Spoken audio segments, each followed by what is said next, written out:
have to tell you in all seriousness that this land of ours is in the shit. Deep fucking shit. Don't you agree? I might not have put it as eloquently as you, Hanush, but I've been driven out of my own castle, so I'm hardly going to disagree. Indeed. But Birkstein is yours for as long as you need it.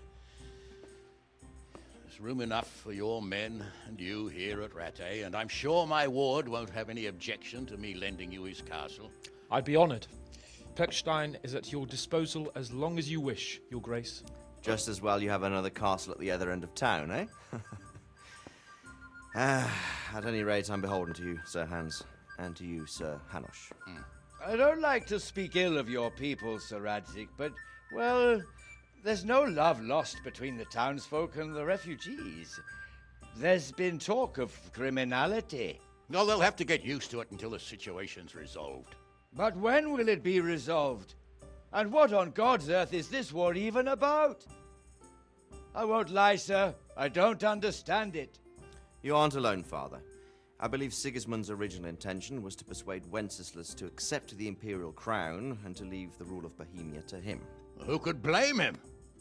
I know Wenceslas is a friend of yours, Radzig, but even you have to admit he brought it upon himself. I can't deny the king neglected affairs of state for other pursuits. There is a need for order in the land, but I don't think the lords who sided with Sigismund realized just what Hungarian order looks like. Hungarian order. What concerns me, sir, is how a good Christian could resort to such brutality. To give him his due, I don't think he expected the lords of this country to stand behind the king. But thanks to him, we're tearing ourselves apart, and now he has to get things under control. But why in God's name does he have to use those barbarians? Money is the root of all evil, young sir. Wars are costly, and this one has dragged on for a year. Sigismund ran out of coin for knights, so he recruited those whore sons that settled in Hungary. The less he pays, the more they make up for it with plunder. That's why he attacked us. He was after our silver. What are you doing? You've no business here. Clear off. Wait, it's Henry. Henry, who disappeared after I clearly ordered him to remain at Taumburg. I'm sorry, sir, but I had to bury my parents. Had to? Do you think you were the only man who lost someone there? But the others listened to their lord. And it wasn't just your own life you nearly threw away. So Robard and his men risked theirs to save you. I'm sorry, but I had to. Oh, there you go. When you have to, Radzig. Your father was a remarkable man, and your mother, she was remarkable too. They deserved a Christian burial. Did you manage that at least? No. I was attacked by thieves.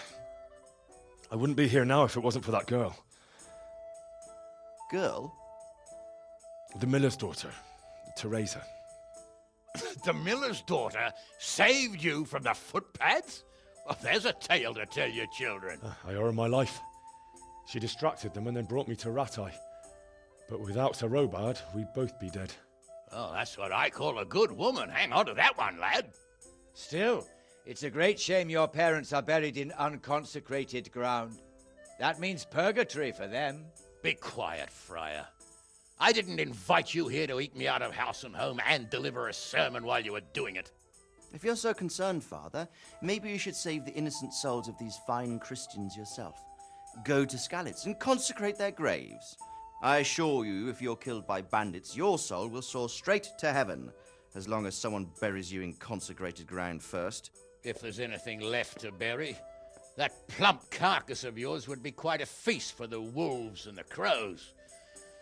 And one skeleton looks much like another, so how would we know which were your ordained bones or those of Sigismund's Tartars? Be that as it may, why have you come here?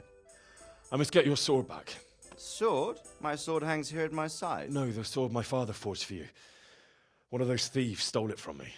They almost killed him and he already wants to go back. Takes after his father, I suppose.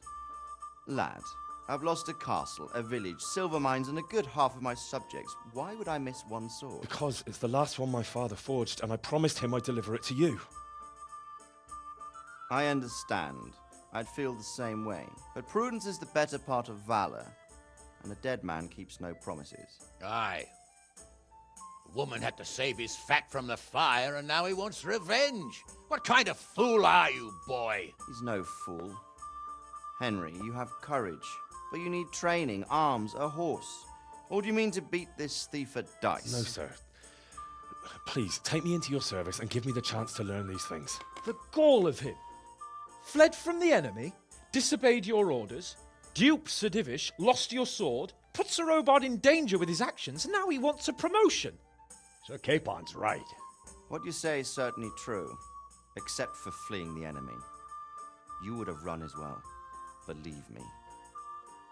Henry's earned some punishment, but how do you punish someone who's already lost everything, Courage and blind obedience are good qualities for a soldier, but a wise man also appreciates loyalty, perseverance, and determination. Besides, that was a fine sword that his father made. If he thinks he can get it back, I won't turn it down. My lord, he's a peasant. You can't make a squire of a peasant. Why not? Someone made a priest of a pig. He isn't a peasant, father, he's a blacksmith, and recent events have left me in need of his skills. So, would like to enter my service. Sir, Yes, I would. You won't regret it. Oh, I probably will. I'm doing this for your father, lad. Don't disappoint me. Oh, fortune has finally smiled on you today, lad. Make the most of it. Now that I think about it, Sir Hanush, the boy needs training and experience, and you need spear carriers. That's true. The bailiff is always complaining about your people making trouble in the camp. Maybe one of their own among the guard might help. It might. In any event, it will prove valuable experience. But let's be clear. You're the one paying him. Captain Bernard, see to his training, and then send him to the bailiff. Yes, sir. And don't spare him. You can rely on it, sir. Don't forget, Henry. Don't disappoint me. I won't, my lord.